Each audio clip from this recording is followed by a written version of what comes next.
لو عندك مشكلة في الشغل أو لو كنت شغال مع تيم على بروجكت كبير، دي واحدة من أجمل وأمتع البروبلم سولفينج تكنيكس اللي ممكن تشوفها في حياتك.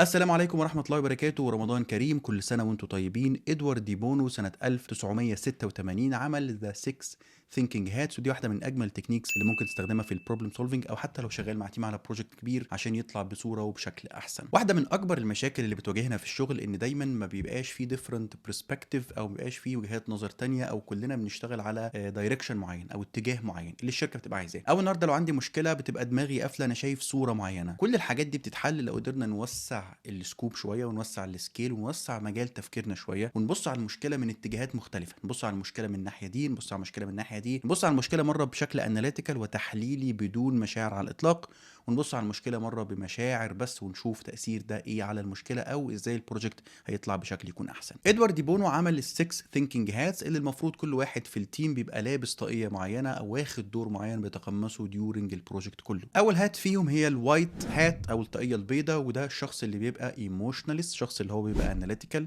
بيفكر بالفاكتس، بيفكر بالارقام، بيفكر بالتحاليل، بيفكر بشكل عملي جدا، بيشوف ايه هي النتائج، ايه هي الارقام، ايه هي الشكل اللي موجود حاليا، ده ممكن يعود علينا ازاي بشكل ايجابي بشكل سلبي بدون اي مشاعر. وده شخص بيتسأل سؤال: ايه هي الفاكتس اللي موجوده دلوقتي، ولو عملنا الطريقه او الحل بالطريقه دي ايه هي الفاكتس اللي هتبقى موجوده قدام. فالراجل بيشوف بالظبط زي ما يكون كمبيوتر بيطلع نتائج وارقام، وده اول هات المفروض حد في التيم يكون لابسها. تاني هات فيهم هي اليلو هات، وده الشخص اللي بيعبر عن الاوبتيميزم، بيعبر عن التفاؤل، بيعبر عن ان شاء الله الحاجه هتبقى كويسه لو عملنا البروجكت ده، ليه المفروض نبقى متفائلين بيه، او ايه النتائج الكويسه اللي ممكن تطلع بيه.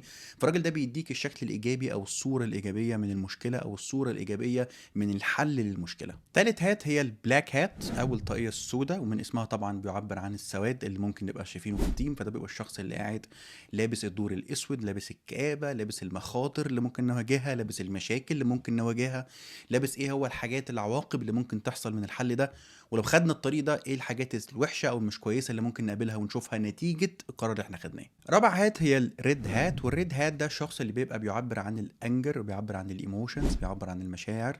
فالراجل ده بنساله سؤال بسيط جدا، نقول والله طب انت ايه رايك لو خدنا الحل بالطريقه ده، احساسك يبقى ايه، الكاستمر او العميل اللي احنا هنتعامل معاه يبقى شكله عامل ازاي، الناس هتستقبل الحل ده بالطريقه شكلها عامل ازاي، لو رحنا لمديرنا وقلنا له الحل ده هيشوفوا شكله عامل ازاي. فده بيمثل المشاعر او بيمثل الايموشنز اللي موجوده او الطاقيه اللي بتقول لك نتيجه القرار ده مشاعر الناس هتستقبله بشكل عامل ازاي. البلو هات بعد كده ده الشخص اللي بيبص على البيج بيكتشر او الشخص اللي بيلبس دور مدير المكان كله، بيبص على الصوره كامله. والله جميل قوي، بصوا احنا لو خدنا احنا ممكن نفكر في الموضوع بالشكل ده، بس تاثيره على اللونج ران او على 10 سنين قدام ممكن ناثر كذا.